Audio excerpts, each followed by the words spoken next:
O Supremo Tribunal Federal tornou réus 10 integrantes do chamado Núcleo 3 da tentativa de golpe. São militares da ativa e da reserva, além de um agente da Polícia Federal. Segundo a PGR, esse núcleo planejou ações para garantir a permanência de Jair Bolsonaro no poder. A denúncia fala em pressão sobre generais e planos de sequestro de autoridades. Os envolvidos se organizaram como uma equipe de operações especiais. Um dos investigados chegou a dizer que estava pronto para defender o palácio e matar meio mundo. Depois da derrota nas urnas, a ordem era manter o presidente a qualquer custo. Entre os crimes, eles foram acusados por tentativa de golpe de Estado e organização criminosa armada. 2 militares foram absolvidos por falta de provas, mas o STF entendeu que há elementos suficientes contra os outros 10. Agora, testemunhas vão ser ouvidas e novas provas vão ser apresentadas. Ao todo, o STF já tornou réus 31 dos 34 denunciados pela PGR. A trama golpista continua sendo revelada, núcleo a núcleo. Isso um dia depois do general Freire Gomes dar um depoimento ao STF. O general confirmou que Bolsonaro propôs medidas de exceção, mas tentou amenizar o risco. Quarta-feira, 21 de maio de 2025.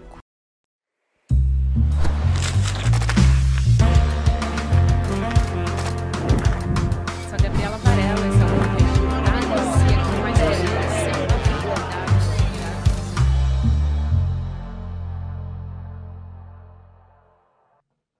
Olá, bom dia, seja muito bem-vindo, seja muito bem-vindo. Aqui está começando mais um Em Detalhes, dessa vez ao vivo, então eu já aviso vocês que estou de olho aqui no chat. Eu, Gabriela Varela, vou começar a conversar agora com a Juliana Dalpiva, que está acompanhando tudo lá em Brasília. Desde segunda-feira a gente vem conversando no ICL Notícias a respeito de depoimentos que estão vindo aí. Hoje tem mais, ontem teve julgamento, mais réus nessa história toda. A gente chegou à marca de 31 réus na trama do golpe. Então a gente tem muito a tratar aqui a partir de agora e eu também vou ficar de olho aqui nas perguntas de vocês no chat. Se vocês tiverem alguma pergunta para Juliana, eu vou estar aqui de olho em tudo. Ju, bom dia. Bom falar com você mais uma vez ao vivo. Bom dia, Gabi. Bom dia para a nossa comunidade do ICL aqui hoje ao vivo, no Em Detalhes. Um prazer estar aqui contigo de novo. Prazer estar com você também, Ju. E também é uma oportunidade para a gente poder entrar nos detalhes do depoimento do Freire Gomes, né, que você acompanhou na segunda-feira. Hoje tem mais um, já a gente vai falar sobre ele também, que é o do Batista Júnior, às 11h30 da manhã. Então, para quem está ouvindo a gente ao vivo, depois do final da tarde vai poder acompanhar o consolidado na nossa programação da noite também. Mas, segunda-feira, você, a Heloísa Vilela, alguns jornalistas estavam ali presentes nesse depoimento do Freire Gomes. E eu queria primeiro que você contasse como é que é esse depoimento. Ele não é diferente do julgamento no Supremo Tribunal Federal, ele não está sendo transmitido para todo mundo. Então, muita gente tem curiosidade de saber como é que foi o tom, como é que foi esse disse e depois desdisse do Freire Gomes também, né, que levou uma prensa do Alexandre de Moraes, por dizer assim. Então, vamos começar. O que você observou de mais interessante, os pontos principais do depoimento do Freire Gomes? Gabi, obrigada pela pergunta, porque eu acho que muito da nossa audiência não sabe, até tecnicamente, como é que se dá tudo isso, né? Sim. O que as pessoas estão acompanhando nesse momento é a avaliação do documento apresentado pela PGR. Então, a PGR denunciou e aí o Supremo está olhando cada um dos documentos apresentados de denúncia contra as 34 pessoas, como a gente estava falando, que agora são 31 réus. Antes eles eram denunciados, agora começa o processo criminal. E essa semana, em meio a esse julgamento ontem do Núcleo 3, da denúncia do Núcleo 3, começaram os depoimentos das testemunhas de acusação, sobretudo, apontadas pela Procuradoria-Geral da República, dos outros núcleos que já estão com o processo aberto. O Bolsonaro foi o primeiro no núcleo 1.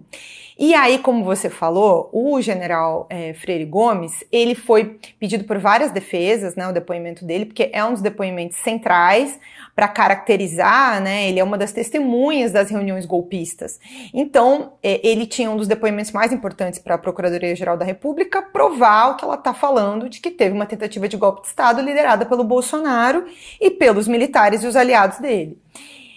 Como é que é esse depoimento? Então, lá na sala da primeira turma, quando vocês acompanham pela televisão, a gente foi convidado a ir para lá naquelas cadeirinhas que vocês assistem, que os advogados ficam, nós sentamos naquelas cadeiras, e no telão que tem lá na sala, os ministros não estavam ali, como geralmente você vê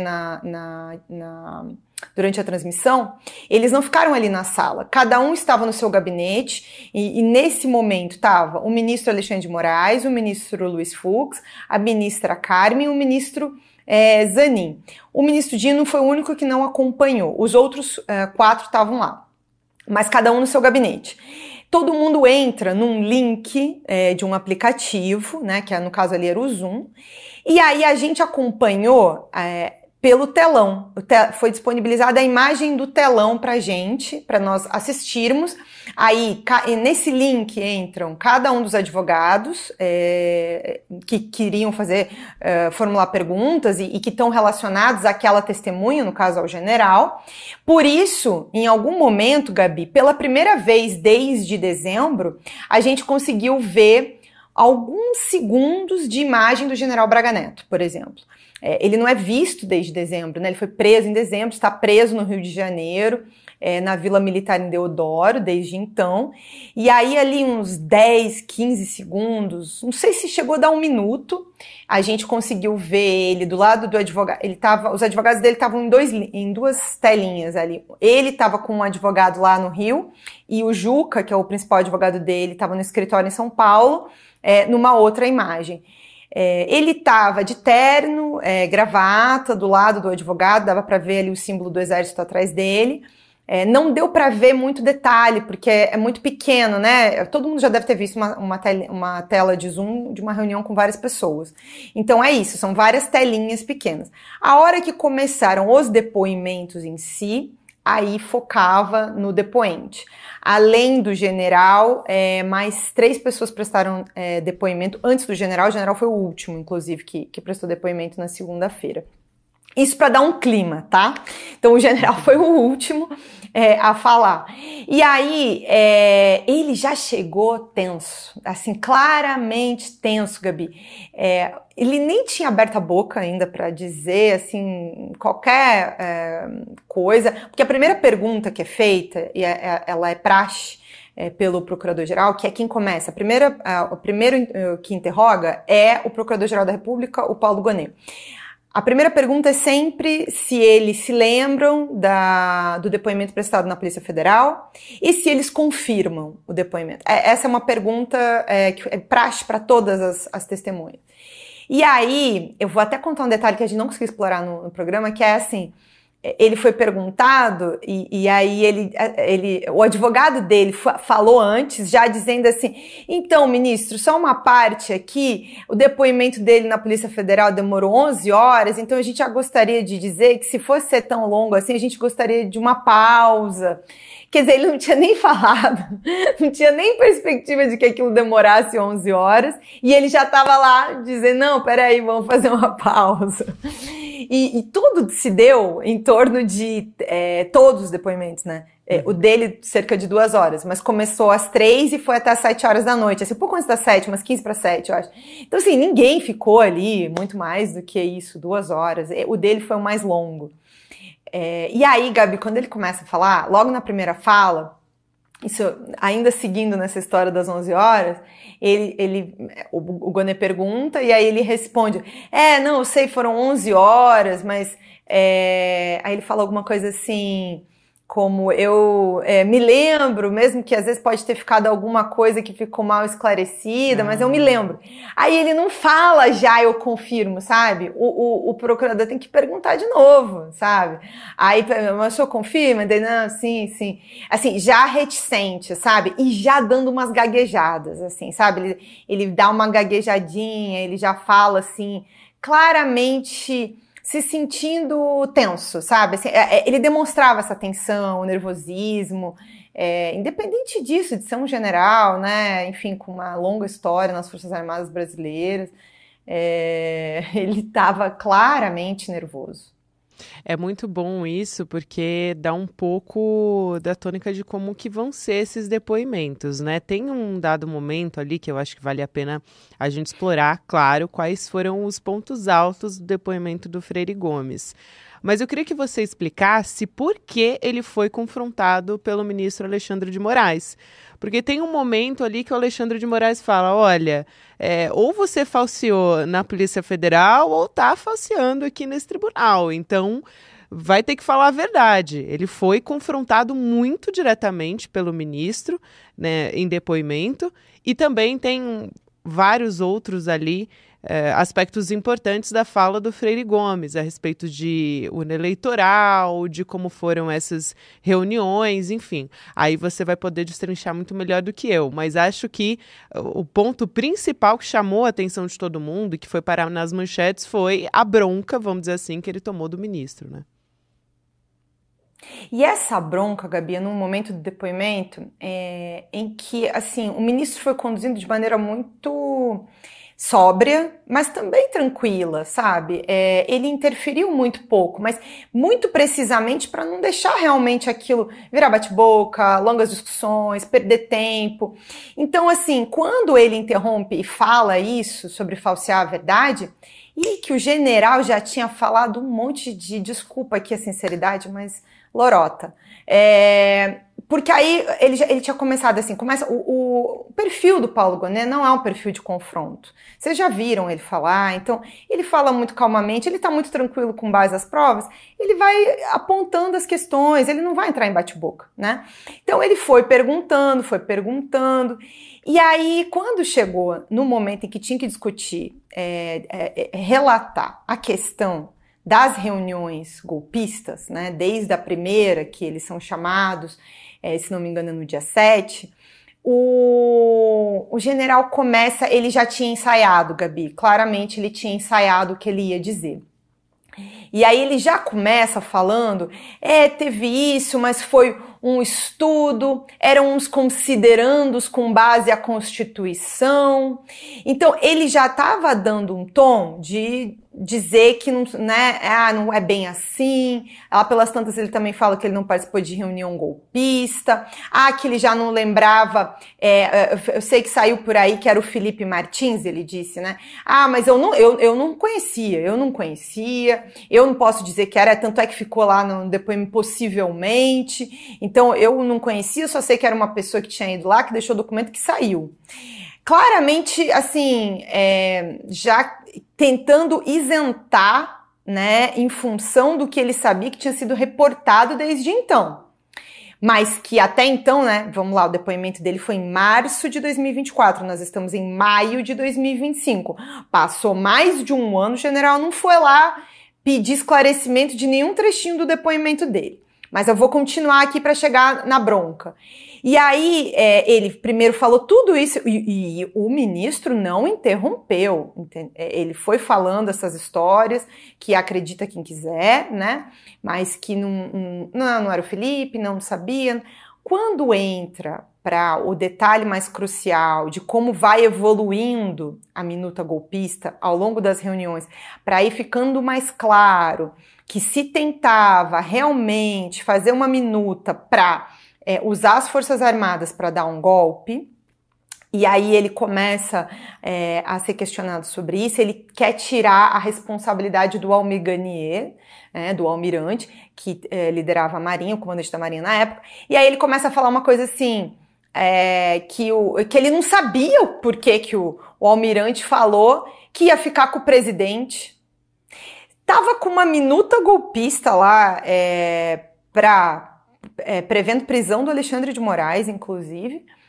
E aí o almirante, né, fala que vai ficar com o presidente, o general se dá ao luxo de analisar o que é que, né, assim, não, eu não sei o que ele queria ao dizer que ele ia ficar com o presidente.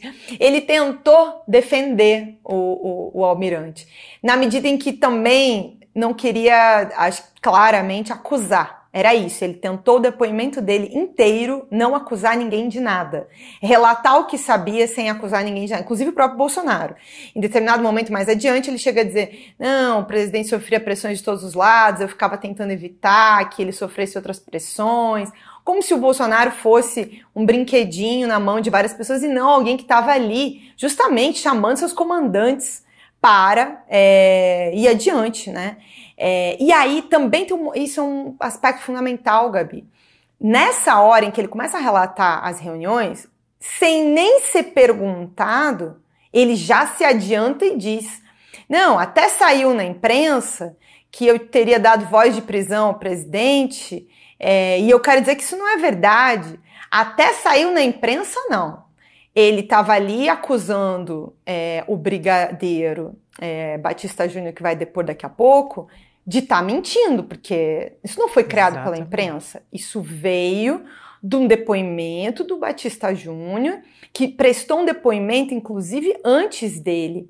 E aí, depois, se der, eu queria contar um bastidorzinho sobre isso, que eu apurei ao longo dessa semana, que aí vou trazer aqui primeiro no Em Detalhes. Mas ele passou 1 ano e meio, ele estava sabendo disso tudo, ele não foi na Polícia Federal, nem na PGR pedir nenhuma retificação. E aí, o que acontece? Ele se prepara, né, para esse momento, se antecipar e falar. Então, eu acho que quando o ministro Alexandre de Moraes deu esse corte muito preciso com relação, olha, peraí, né, ele foi assistindo. Isso eu acho que é importante dizer, porque frequentemente o ministro é acusado de ser autoritário, de estar levando o processo de um determinado jeito. E assim, eu não quero defender o ministro aqui, mas acompanhando claramente, o que o ministro estava fazendo era conduzindo a audiência de maneira muito sóbria. A testemunha estava claramente mentindo, assim, né? Se omitindo, mentindo, mudando a versão, e ainda assim com alguns toques de dolo mesmo, assim, maldade. Porque em determinado momento, quando começa muito a confrontar sobre a versão, o advogado dele chega a dizer, mas então o senhor bota aqui na tela o que é que foi dito, que aí a gente vê. E ele falou isso sabendo que os depoimentos na Polícia Federal não foram gravados em vídeo. Só que os depoimentos não são gravados em vídeo, mas eles são digitados ali depois pela polícia, é dado ao depoente, no caso ao general, para que ele leia e diga, tudo bem, e aí ele assina antes de ir embora.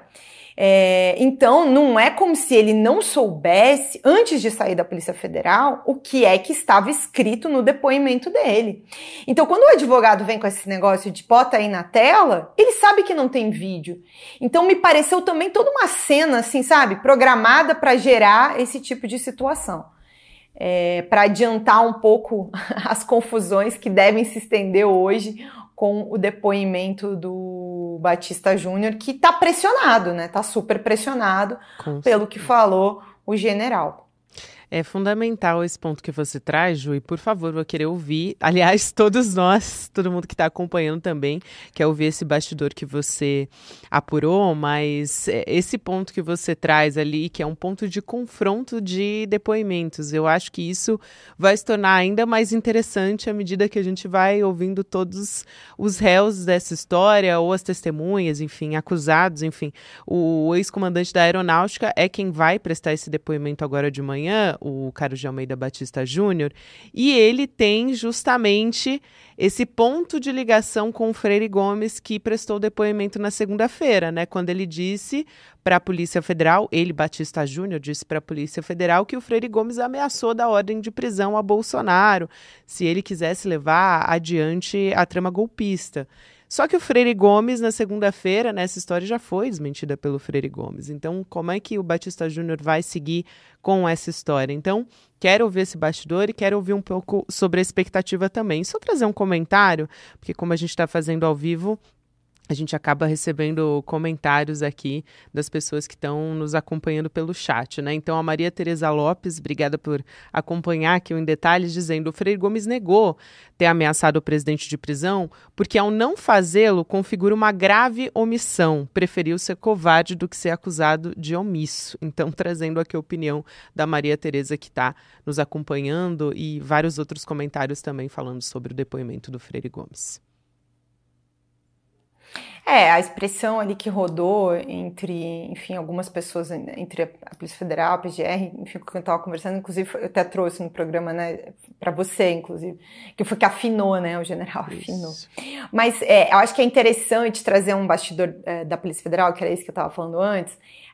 O ano passado, março do ano passado, quando os dois prestaram depoimento, todo mundo vai lembrar que logo antes do Carnaval teve aquela operação gigante, que é a Tempus Veritatis, que um monte de pessoas foram alvo de busca e apreensão. O Felipe Martins foi preso, alguns militares foram presos, o Bernardo Romão foi preso naquela ocasião.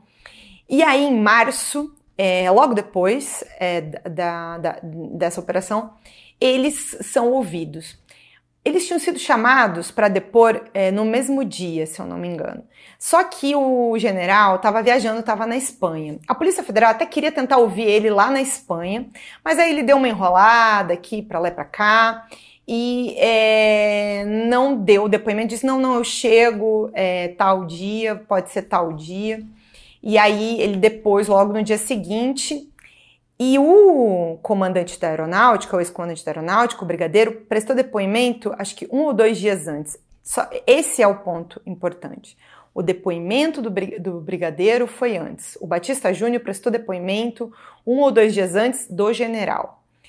Quando o general foi depor, e o brigadeiro, pelo que eu apurei aqui, ele apareceu sozinho na Polícia Federal, ele não foi nem com advogado, tá?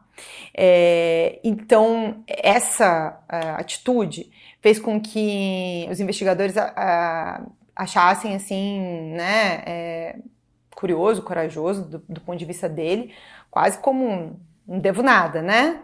Então, para quê? Vou lá prestar esclarecimento porque eu tiver que prestar esclarecimento.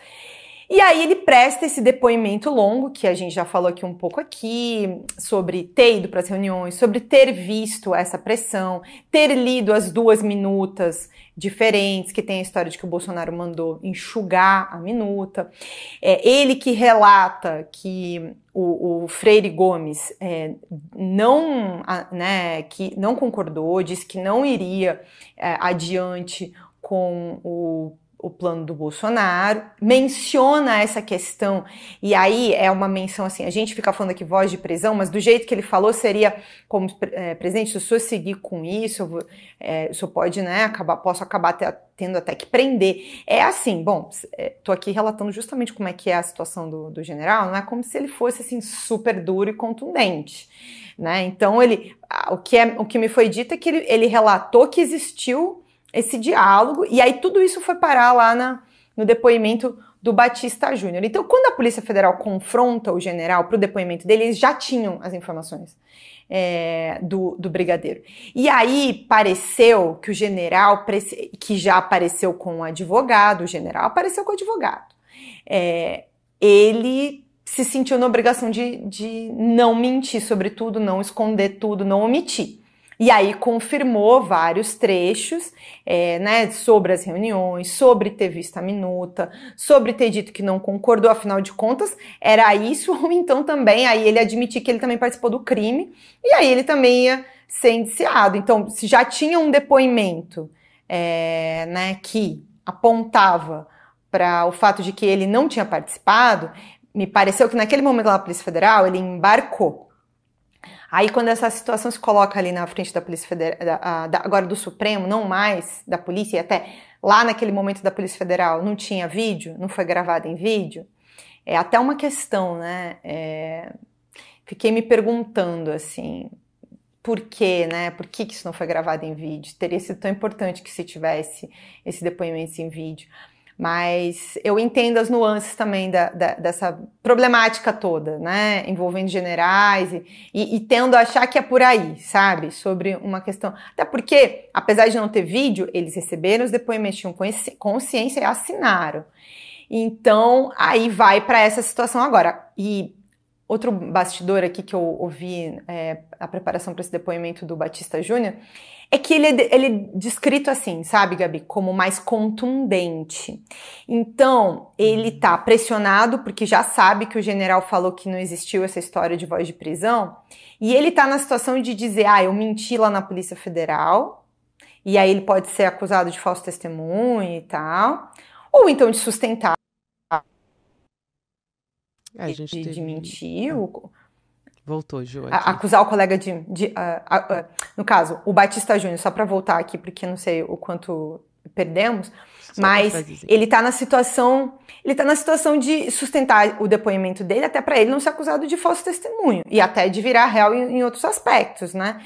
Então, eu acho, pelo que eu estou apurando, que ele não deve entrar em grandes contradições hoje, até para salvar a própria pele. Mas temo que esse depoimento do Freire Gomes na segunda tenha sido quase que uma senha do tipo, vamos diminuir a confusão. E de uma pressão, Gabi, que não seria só do Bolsonaro, do entorno do Bolsonaro. Poderia vir também das próprias Forças Armadas, que não querem se ver ali em meio a esse crime, não querem ser vistas como golpistas para o Brasil todo. Então, essa preocupação até com o que eles imaginam das Forças Armadas, né? Essa ideia que eles próprios fazem, como se não tivesse muita coisa para dar uma limpada ali, né? Só espero que hoje, aí para encerrar um pouco esse tópico, que os ministros perguntem sobre as pressões de março para cá. Teve pergunta ontem, né? Ontem não, segundo, o ministro Fux estava preocupado se teve pressão lá na Polícia Federal. Mas não perguntou se depois que essas declarações se tornaram públicas, eles não foram pressionados. De março para cá, no momento em que eles iam ter que prestar depoimento no Supremo Tribunal Federal.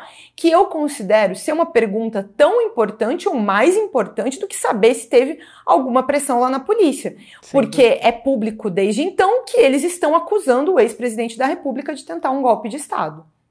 Isso é fundamental que você traz, Ju, e acho que eu não posso deixar de perguntar também, porque ontem se tornaram réus, né? Foram tornados, na verdade, pela primeira turma do Supremo Tribunal Federal, mais 10. Eram 12 acusados, 2 ficaram de fora, então, porque o ministro Alexandre de Moraes, o ministro relator, ele entendeu, e todos os ministros também seguiram esse entendimento de que esses 2 não tinham elementos ali suficientes para virarem réus. Mas é um núcleo, esse núcleo 3, que agora a gente está falando, que aconteceu o julgamento nessa terça-feira, que a maioria, a imensa maioria, só tinha um policial federal, o restante todos milicos, né? Todos militares envolvidos nessa história. Então, a importância da gente ter tido mais essa decisão por unanimidade, mais parcial em relação aos réus, né? Agora a gente tem 31 réus na trama golpista, e é importante porque agora a gente só tem mais um de fora, né? Um núcleo que ainda não foi julgado, que é o do Paulo Figueiredo, que não está no Brasil, inclusive, mas o julgamento de ontem também foi fundamental porque os ministros trouxeram, mais uma vez, de uma forma muito didática, o que estava em jogo, também ali confrontaram a versão dos advogados que estavam ali fazendo a defesa dos seus clientes, mas que queriam fazer colar o discurso de que, na verdade, foi uma confraternização, a reunião na casa do Braga Neto, que tinha um teor claramente golpista. Então, tudo isso também veio à tona nesse julgamento de terça-feira e eu queria te ouvir comentar sobre isso nesse minuto final. A gente está retomando aqui com a Judalpiva. Ela disse que teve uma interrupção ali no áudio dela, mas enquanto ela restabelece a conexão com a gente, queria deixar claro aqui quem são os 2 que ficaram de fora, segundo o julgamento dos ministros do Supremo Tribunal Federal. A gente tem 10 réus, então, a partir de ontem, né? Um mais importante, talvez, do núcleo 3, seja o Estevam Teófilo, que é Aliás, era o comandante do COTER, comandante de operações terrestres, que podia dar ali o emprego, podia colocar em prática o comando dos Quides Pretos, que são aqueles militares que estavam planejando o assassinato do presidente Lula, do ministro Alexandre de Moraes e também do vice Geraldo Alckmin. Mas os dois que ficaram de fora, o Estevão Teófilo foi um dos que se tornou réu nessa história. Então, o Newton Rodrigues, que era assistente do general Freire Gomes, a gente falou tanto aqui do Freire Gomes, né, Ju? Newton Diniz Rodrigues foi um desses que ficou de fora, e o outro foi o Cleverson Magalhães, coronel da reserva, e que era assessor direto do Estevão Teófilo. Então, só para dar aí o seu pitaco final, Ju, sobre a importância do julgamento dessa terça-feira, com 10 elementos, né, 10 acusados da PGR que viraram réus de acordo com a decisão dos ministros da primeira turma do STF.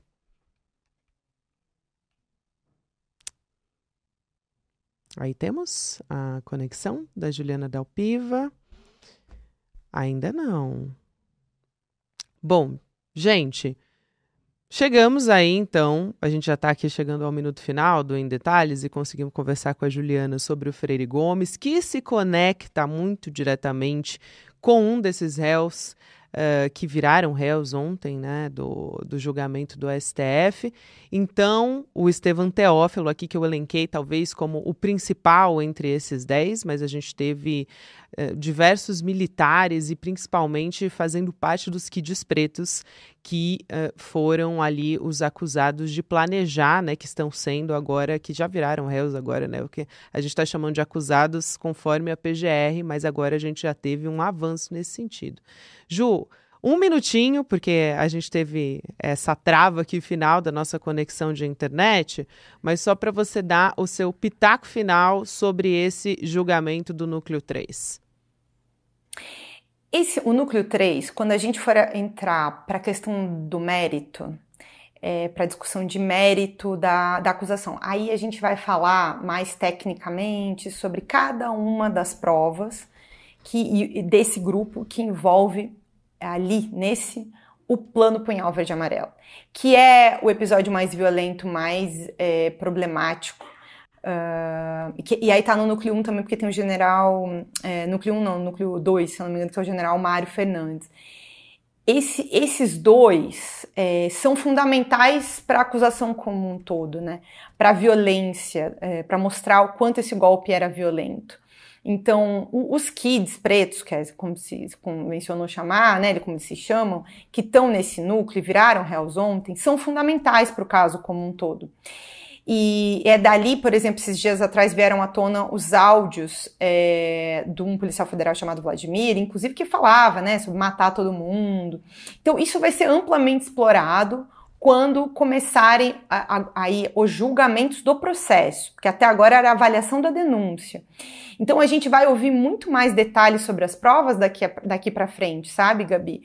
Acho que os ministros, ao tirar esses dois, né, que eram os assessores do Freire Gomes e do Estevão Teófilo, estão ali fazendo um certo papel de contenção, né? Quer dizer, vamos pegar só o que tem prova, muita prova para apontar, para evitar justamente esses desgastes em torno de apontar vários militares por cada detalhe. Então, até tem uns detalhes engraçados sobre esse julgamento ontem, né?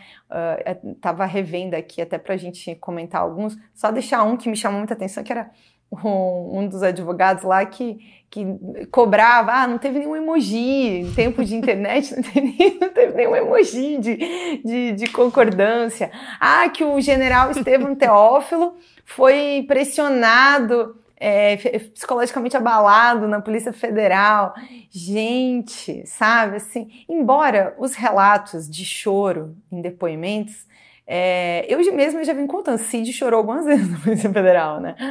Eu nem sei se o simples fato dele ir lá depois não desestabiliza psicologicamente, acho que talvez sim, sabe? Mas daí a dizer que isso é o problema do depoimento é outra questão, né? O problema também deve ter de consciência com o que, né, ele próprio se envolveu. Mas, enfim, talvez valesse um programa inteiro, né? Só para falar sobre essas estratégias de defesa aí que ontem foram, em grande parte, visíveis. Muitos highlights ontem da estratégia de defesa dos advogados desses acusados. Agora, a maior parte deles que viraram réus. Ju, obrigada por hoje. Vou te liberar. Daqui a pouquinho tem o depoimento do Batista Júnior e a gente volta a conversar na programação do ICL, lógico. E também você vai publicar tudo no iclnoticias.com.br. Obrigada, bom trabalho.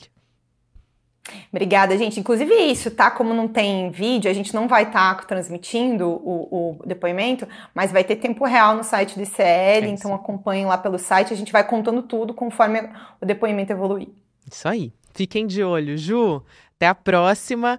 Quero lembrar você também, já que a gente estava conversando aqui com a Juliana Dalpiva, do trabalho que ela e Igor Melo fizeram no Alvo Podcast, que agora tá virando documentário também. Só no podcast a gente já teve mais de 400 mil ouvintes. Então, o documentário você vai ter a oportunidade de assistir aqui com a gente, o documentário Império Malafaia, que vai ter coisas extras além do podcast investigativo que você já ouviu.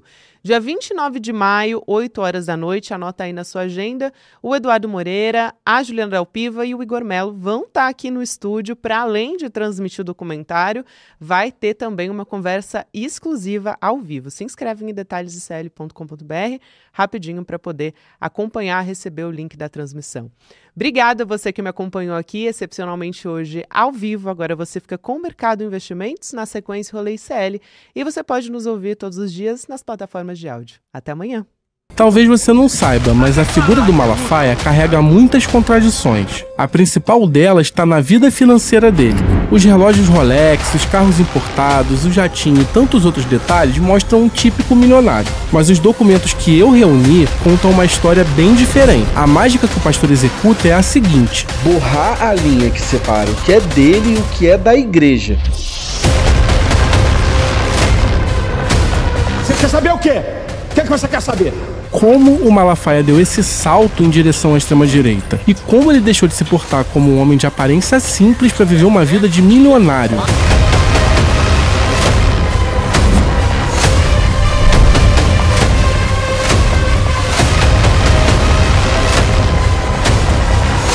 Posso cravar isso por causa de um outro documento que permanecia escondido até hoje, e eu vou revelar para você com exclusividade. Não faz isso não, cara. Entender quem Silas Malafaia é de verdade. Vocês estão com informação aí que eu tô até admirado. E aí, Chico, vamos me incorporar, amigo? Velho, agora. Rapaz, que estampa é essa, rapaz? Gostou? Pô, Comprei na loja de CL. pô, tá agorinha. Vista a coragem. Leve a luta com você. Camisetas da comunidade mais corajosa do Brasil. Acesse souicl.com.br e garanta já a sua.